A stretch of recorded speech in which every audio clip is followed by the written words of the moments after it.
Hello students, today our topic of discussion is Collatotrichum. Collatotrichum is a fungus that belongs to the subdivision Deuteromycotina. What is Collatotrichum? Collatotrichum, the species we will learn here is Collatotrichum falcatum. In this species, this mainly causes the red rot disease of sugarcane. First of all, we will do the systemic position of the Deuteromycotina group fungus, that is Collatotrichum. Its kingdom is Mycota or fungi system. Kingdom division is Eumycota, subdivision is Deuteromycotina. Class is Coeliomycetes. Order is Melanchoniales and family is Melanchoniaceae. And genus is Collatotrichum and species is Falcatum. It also has other different species which cause disease, but main disease causing species is Falcatum, which cause the red rot of sugarcane. So we will discuss that in detail. After that, its occurrence. This fungus occurs mainly on the stem and leaves of sugarcane plants in every sugarcane growing region and cause the common red rot disease of sugarcane. As I had told you, other species are also there. So the next species is Collatotrichum capsicum. This Collatotrichum capsicum that cause the capsicum annum. It occurs in that plant and cause disease in that. But here we will discuss mainly about Collatotrichum falcatum, which cause the red rot of sugarcane. So next one in this is the symptoms of disease. Symptom of disease means what this mainly causes. Symptoms, what are the symptoms of red rot disease which is caused by Collatotrichum? First of all, it appears after rainy season when plant growth stop and sugar formation start. Whenever sugar formation start, plant growth stops, that sugarcane growth stops, and at that time mainly these diseases occur at the end of rainy season. Third leaf from the top start yellowing. First symptom is that from the top, young leaves are there in the top, that the third leaf from the top that start yellowing, in yellow in color. Later it infected the cane. Cane is the region where the sugar is stored, the juice is stored. So that cane, in Hindi we call that, like you can say that the sugar cane from which the juice comes, that region, that cane region that gets shriveled, means it got shrunken. Then rind shrink. Rind means the central portion of the sugar cane that also shrink after that. Now cane become light in weight because the rind shrinks and easily it get broken. Reddening of the pith also take place with clear area. This white area running across the width of the cane. I can show this in the next slides. Here, this is the diagram, this is the photo of the cane, sugar cane with red rot disease. As you can see, central the pith is white and from the sides that is red in color. And this is the main symptoms. The fungus mainly attack the stem and leaves. The stems at the high level of infection, they get rotten. First they are red in color, then they get rotten. They completely get rotten and shrink at the nodes and become dull in color. The upper leaves become paler, as I had told you, and start to droop down. The stem splits, that breaks up, and many red color longitudinal lines are formed, which we can see from the eye, from the outside of the sugarcane. These lines, they extend through many internodes. In the next slide, we can see here that these are the node and internode regions and the lesions. The reddening is mainly in the vascular bundles and sometime also in the pith. It goes in the pith when the infection prolonged for a large time, that it goes into the pith. Mainly white patches are also present on the stem in crosswise direction. This is the diagram as I have shown you. This is the red rot of sugarcane. The different stages of that has been shown. First diagram, the sugarcane is healthy sugarcane plant has been shown. Then the symptoms on the leaf. That is, this yellow line comes. Then symptoms on the central tissue of the stem. The reddening starts and symptoms on the stem from the outside. As you can see, in the node region there is browning. The lower one are these stages in its growth that I will discuss later. In the right side, this green patches, this green leaf has the white color patches. These are the lesions which are shown on the leaf, and in the lowermost last diagram the red region in the pith has been shown. So this is the disease symptoms. This is another diagram showing red rot of sugarcane. In this, you can see in the very much first diagram, the red color has been shown in the pith. Then it's become black color. Black means when it completely got rotten, means whole of the sugar is converted, that has gone rotten. Then it become brown in color. And in the extreme right side, the green leaves has been shown, which become brown colored. And the lower this brown color diagram, that has been shown the microscopic appearance of this Colletotrichum, and also this pink one, the microscopic appearance of the fungus has been shown. So in this way, this Colletotrichum that cause the red rot of sugarcane on leaves and on stem. First of all, it infect the leaves, and then it affect the then it infect the stem and whole of the plant, that get rotten and that is not of use. Okay, so this is the all. Next we will have the vegetative structure of the Colletotrichum. Now the vegetative structure of Colletotrichum, the mycelium. Mycelium is the structure of a fungus that is called mycelium, the vegetative structure. That is septate. Septate means septa are present, branched, hyaline and intercellular or intracellular. It has been shown in this diagram. As you can see here, this is the seta and these are the conidia. They are septate, means septa are present in between, branching is present, and each compartment is different from the another compartment. Next, many oil droplets are present in each cell of the mycelium. Mycelium is generally present in the cells of pith, that is parenchymatous pith. Then the next stage is acervulus and conidia. What is this acervulus and conidia?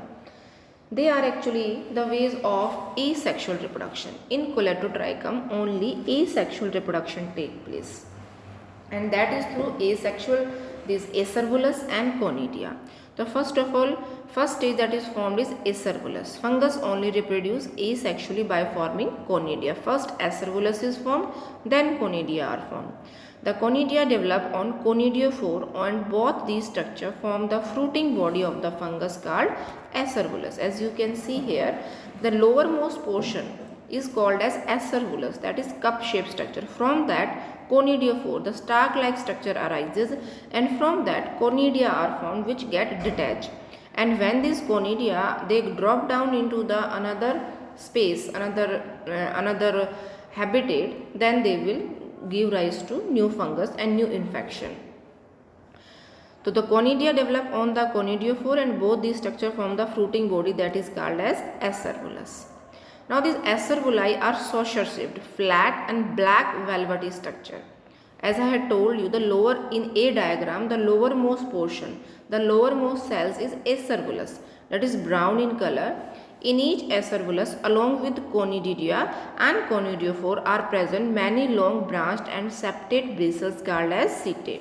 So in A diagram, the black color setae you can see here, these are the hair-like structures. Their work is not of reproduction. They are hair-like structures that for protection of these conidiophores present outside, and inside this conidiophore are present. Now conidiophore are aseptate and cut many unicellular falcate hyaline conidia, which on germination form the new mycelium.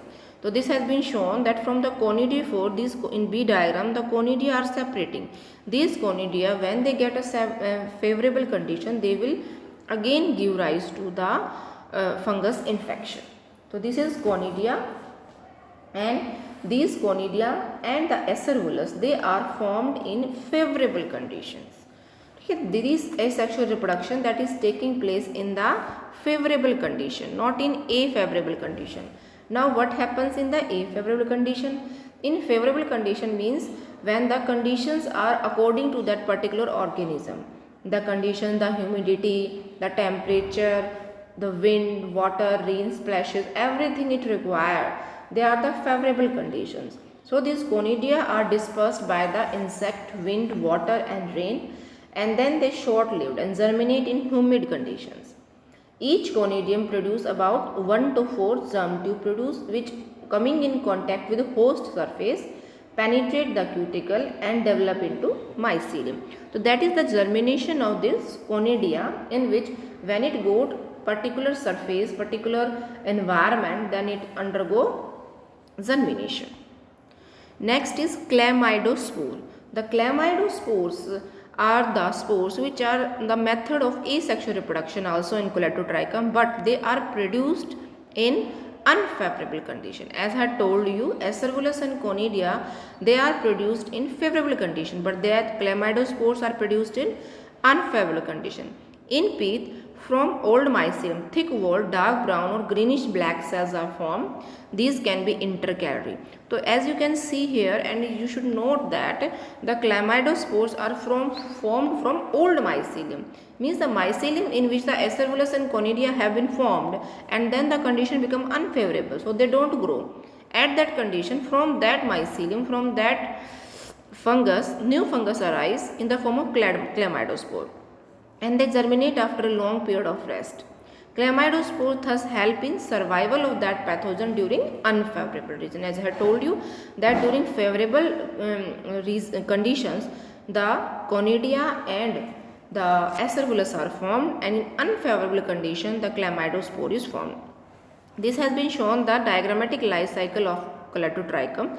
As you can see here, in one cycle from Coletotrichum, Acervulus is formed, then Conidiophore are formed, then Conidia, germ tube, and again Coletotrichum is formed. That is during the favorable condition. But during unfavorable condition, from Coletotrichum, in second cycle, Chlamydospore is formed, and then germ tube, and then Coletotrichum. So it is called as imperfect stage. So this is the life cycle of Coletotrichum. This has been shown here, the structure, the diagrams, and the formation of Acervulus, Conidia, and Chlamydospore. The sexual reproduction is not present in Coletotrichum. So it is a short topic about the Coletotrichum fungus. Now what are the questions which can be put from this discussion? First of all, if in long answer type questions, it can be there that diagrammatically explain the life cycle of Coletotrichum, in which we have to explain favorable and unfavorable condition both. In objective type questions, whenever we write the long answer type question, we have to write the systemic position along with that, whether asked or not asked. Now in objective questions, the questions may be in the form of what is Acervulus. I have shown here what is Acervulus, then what is this Conidia. What is Conidia, what is Acervulus, what are Chlamydospores. These 2 or 3 questions can be put up from this discussion. So what are Conidia? They are the structures which are formed from Acervulus in favorable condition in Coletotrichum for asexual reproduction. And Acervulus are the saucer shaped structure which are formed during asexual reproduction in Coletotrichum, from which Conidia are produced. So in this host discussion, Coletotrichum, that the symptoms are very important, and then what is the occurrence, where it is produced, and you can also learn 2 or 3 species of Coletotrichum, like one I had told, Coletotrichum falcatum and Coletotrichum capsicii. And then what are the symptoms, and after symptoms, these are the diagrams showing red rot of sugarcane in which Acervulus has been shown. First of all, as you can see that Acervulus are formed, can be seen from the outer surface, then Conidia are produced. Okay, and these the A diagram is on the sugarcane stem and B diagram is on the leaf. The same structures are same, Acervuli are there. First of all, the infect leaf and then the cane, and this is the structure. So this is a quick revision of all the Coletotrichum, in which the sugarcane, then symptoms, and in the lower portion you can see Acervulus. So it is a complete Acervulus in which green color are setae and this brown color are conidiophore, from which the conidia are arising. Here has been shown conidiophore producing conidia, from that conidia are arising, and in the last these are sickle shaped conidia. These conidia, upon favorable condition, they will give rise to the Coledotrichum fungus again, and this is the infection on the leaf, infection on the stem. So this is all about Coledotrichum, and this is the diagrammatic life cycle. This is the graphic life cycle in which the diagrams are not there. You can be asked about what is diagrammatic life cycle. In diagrammatic life cycle, what we have to do, that we have to make the diagram in the same cycle. In place of Coledotrichum, we have to show the symptoms or fungus Coledotrichum falcatum, then acerulus diagram, then conidiophore diagram. Means here we have just in graphic life cycle we only write. In diagrammatic life cycle we also make diagram with these writing, just it. And then conidia diagram, germ tube, the same way chlamydospore diagram, germ tube, and then again Coledotrichum. So this is all about the fungus Coledotrichum, which belong to Deuteromycotina, also called as fungi imperfecti, because imperfect stage is there through chlamydospores. Thank you.